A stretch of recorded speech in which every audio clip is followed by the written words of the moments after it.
Welcome to Coffee with Joe for Tuesday, August 17th, 2010. Joe, Salute. we're still working away on the Program for Monetary Reform from 1939, which has so much great stuff in it.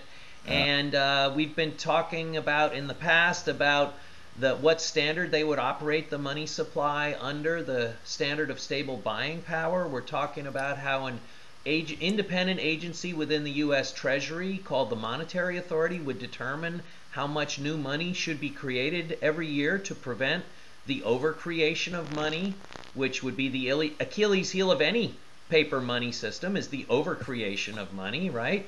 right, right.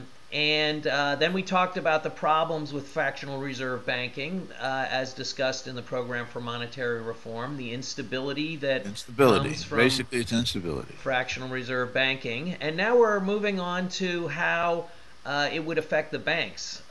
We would be adopting the 100% reserve system, which means the banks wouldn't be creating money anymore. So let me read section 13, which is on page 20 of the reformatted copy of the Program for Monetary Reform.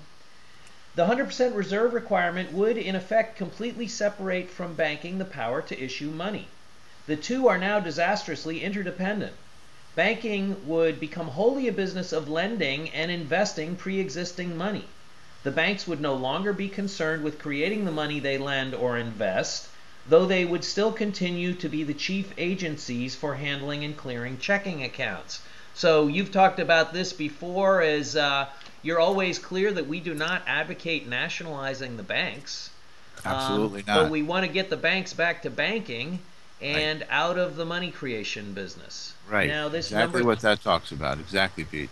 the number 13 presupposes that the government would be creating the money debt-free as U.S. money or greenbacks, but not Right. as debt-based Federal Reserve notes as we have now, right? Exactly, Pete. Exactly. And I don't think we need to comment on that too much. It kind of says it all right there, and we've Yeah. discussed that before. So I'm going to jump on to section 14. They call the protection of the banks, and read the first paragraph there. While there would be no restrictions on the transfer and withdrawal of checking deposits, withdrawals from time or savings deposits should be restricted and subject to adequate notice. Only thus may the bankers ever feel safe in long-term investing. I just want to make a point right here. We think of a checking deposit is defined as a demand deposit because I can go in and take all my money out anytime I demand it, anytime I want to. But it's also interesting that my savings account sort of functions as a demand account right now, Joe. I can Does. I can go to Yeah, the you're right. ATM machine and choose whether I'm taking my cash out of my checking account or my savings account. Yeah. So it's very Yeah. muddy how it works right now. Yeah. Muddying. What was that Galbraith quote about, about money, Pete? It is confusing, and it's been more confused by deregulation. And that's one of the things about what's happened since these guys got together and wrote this program and to recommend the reform of the monetary system and all the deregulation that has happened now. All this deregulation, Pete, has taken us in exactly the opposite direction from which these gentlemen were saying this is how we need to go in order to prevent us from, quite frankly, Pete, ending up just about exactly where we are right now. So yeah, there's going to have to be a lot undone, and that would include that definition of what is a savings account, Pete. Okay, um, savings account, yeah, under this system would cease to be a demand function for the depositor. Okay, in order for a depositor or a lender that they become the lender now. It's their money, and they put it in a savings account. They lend that money to the bank. Somewhat similar to what we do with CDs now. Only the savings accounts would be, let's say, a CD Lite or something like that, because um, the key, Pete, really the key is one of the keys about when you take a look at the Austrians, if it's okay if I mention them, because there are many things about how money should work that I agree with the Austrians about. One of those is maturity matching. Okay. That is to say, you need to have the ability first to have an adequate money supply.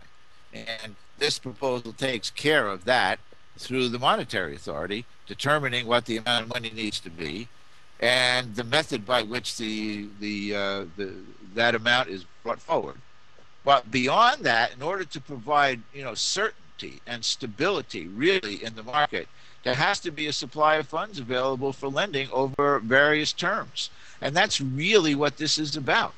How to get the banks to be protected against any form of what? Runs. It's not about making bad loans and protecting them. That's going to be the full responsibility of the banks, Pete. They have to watch what it is that's happening with their money because there would be no more deposit insurance. Okay? But by taking and making the structure of the banking system whole in the sense that there's a match between the deposits that are made and the loans that are made, and it's up to the government to make sure. The monetary authority, needs to be capable of ensuring that all forms of loans are available, and that is to say, all maturities of loans are available, Pete. And that's what that's talking about. Really, it's just about how to make sure that the banks can be protected in the future and able to make profits on the things that they lend, which is going to be people's real money, which is going to have another dynamic effect on the relationship between the users, if you will, of banking services and the banks. So, me as a consumer of the bank, with this would be a stronger distinction. I would no longer be getting 0.25% interest on my checking account, right? And if I had a savings account, I would actually be committing to leaving that money in the savings account for a period of time, which is the way savings accounts used to work. You couldn't just go in and take all your money out of your savings account. You had to give 10 days notice to the bank or whatever. That's right. This is back in the, pre-1960s. I don't really remember this era, but I've heard of it.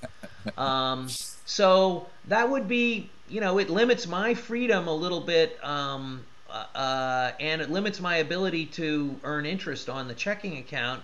But part of what I'm getting potentially from that trade-off is a zero inflation money system, a money system that could target the standard of stable buying power.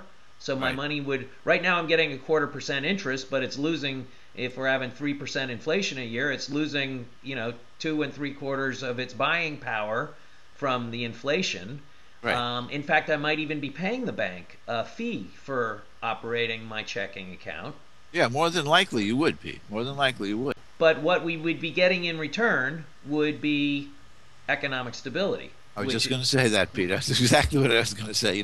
What would you give up, for economic stability? Take a look around at the world, that we're in today, Pete, and think about economic stability as a goal. There's a thing in the Fed's papers, from the 50s, they're saying the goal can't be just price stability and as close to full employment. It has to be economic stability. We have to provide stability to the economic system, to production and consumption in the system, and that's the kind of thing that you can get out of these different relationships. So whereas the bank's going to have to charge a fee for vaulting, if you will, your checking money. And by the way, Pete, given that there's going to be an adequate money supply, the bank is going to be competing for your deposits of your for your savings and money markets and CDs and whatever level of investment you want to be making with your money. So there's going to be much more real competition among the bankers, like the lending tree used to say. Joe, we're almost out of time on this one. We're going to post next week a video about the question of, would banks have adequate money to make the loans if they couldn't create the money on the spot the way they do now under fractional reserve lending? But I'm going to sign off on this one, and we'll come right back with that one next week. Okay, Pete. See ya. Sounds good. Ciao. Thank you.